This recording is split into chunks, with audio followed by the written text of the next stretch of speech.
we're in there, and he's got this thing boned over. You know, we're in loincloths. I got this bloody thing I'm hanging on to, and we hear these voices. Well, little kids come walking through from the other side. I'm not kidding you. When they made the corner and got a load of us standing there, they screamed out, "Ma, Ma!" They run, beat feet. Cavemen. Yes, we were up there. We scared the tar out of them. Where was that taken? In Los Angeles, up above. It's in a park up there, county park. Oh, that's too funny. It's great. Now, you know, a lot of the critics were down on funk, undeservedly so, but this brought Grand Funk from hype to hip. Absolutely. This album. Yep, I believe so too. I appreciate that. You know, my friend, the late Jimmy Miller, produced the original Gimme Shelter for the Rolling Stones. I thought this was one of the finest recreations of a song which didn't cop it, but added to it. Yeah, thank you. And I like doing it live too, because I don't know, there's something about it. There's a spirit in this song, what it's saying, you know. And I think people want to unite for peace, and we want to unite for sanity, and we want to unite for truth above all else. And it's harder and harder as time goes on, as you well know, Joe, to find truth and to associate with truth. And so I think that's part of what makes you know, the guys that I hang out with, my musicians, my crew, we have relationships that are based on truth. There's no BS. We are all just people.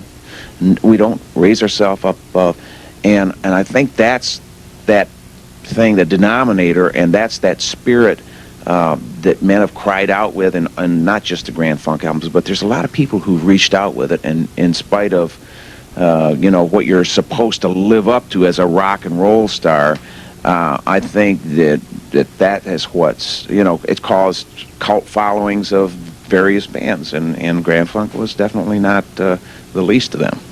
I'm going to touch upon a sensitive subject. Jimmy Miller, the late Stones producer, and I, maybe it's the greatest love-hate relationship in my life, because the man had a heroin problem, and it was well known. Oh. But he was a genius. Bless his heart, yeah, absolutely. And he and his wife died within 2 years of each other. Wow. You know, they couldn't live without each other, 92 and 94. Oh. God. But they had some kind of synchronicity there because of the drug. But he was a brilliant man. And I know Terry Knight and you probably have as much acrimony as I had with Jimmy. Maybe more. Maybe, yeah. Because Jimmy was with me maybe 7 years or so, and you probably spent more time with Terry. Yes. But he was a genius. He did a great job recording this album. Well, he did. And you know, all of these, you look at the covers and the ideas, there are... Yeah, the images there, and he was a master of hype, but there was just that part of him that wasn't honest, and I feel sorry for him, because I know that down beyond that part, there is a young man there whom God created. He's God's little boy, and he has some value and some character that he's not played to, but it's still there. It's in every man. You know, we just get cluttered up with this other BS that gets on us. And we prop that image up because we expect that that's what people want to see, you know.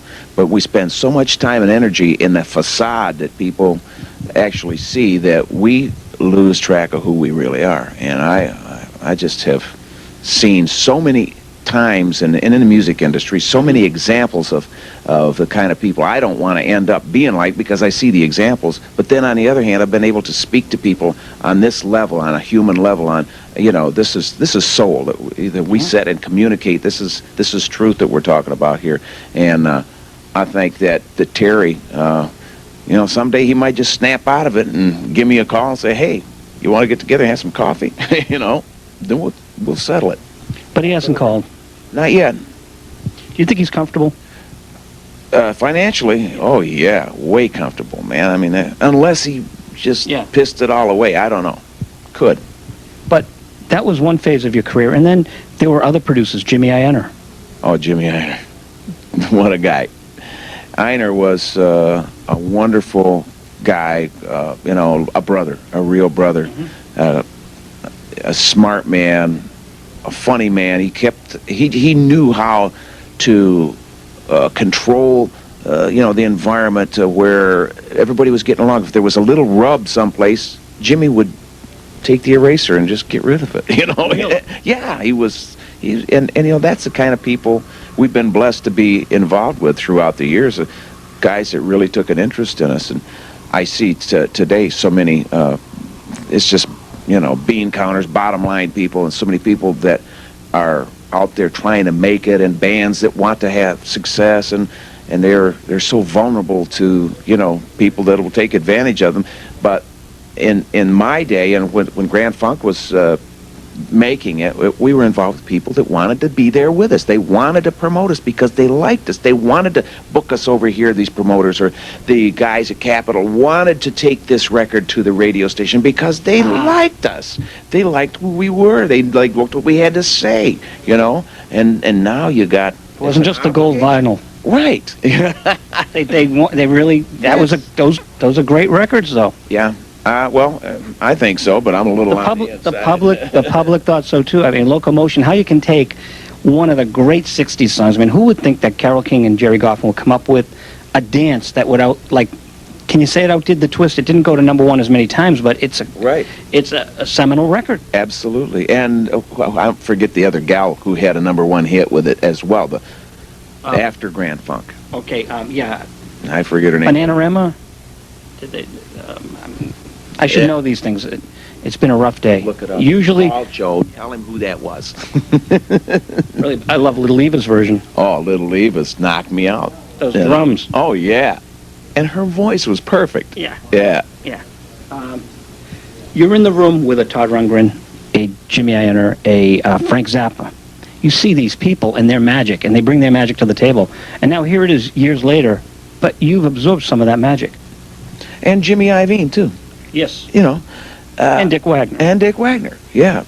I think if we let ourselves and allow ourselves, it's like when I went out with Ringo and the All-Stars. Mm-hmm. I had to learn each song. I had never just sat down and studied a song, for years, and there I was. I'm learning other people's, but it was a stretch. It was good for me musically, and it was good for the audience because it polished me up that much more. And I think, if you can get rid of all the ego stuff and get down to where we really live, that these experiences and all the people that you mentioned as far as the producers have left a mark within me. Mm-hmm. And part of that comes out when I write. Part of that comes out when I sing. Let's take a break for a moment. We'll be right back on Visual Radio with Mark Farner.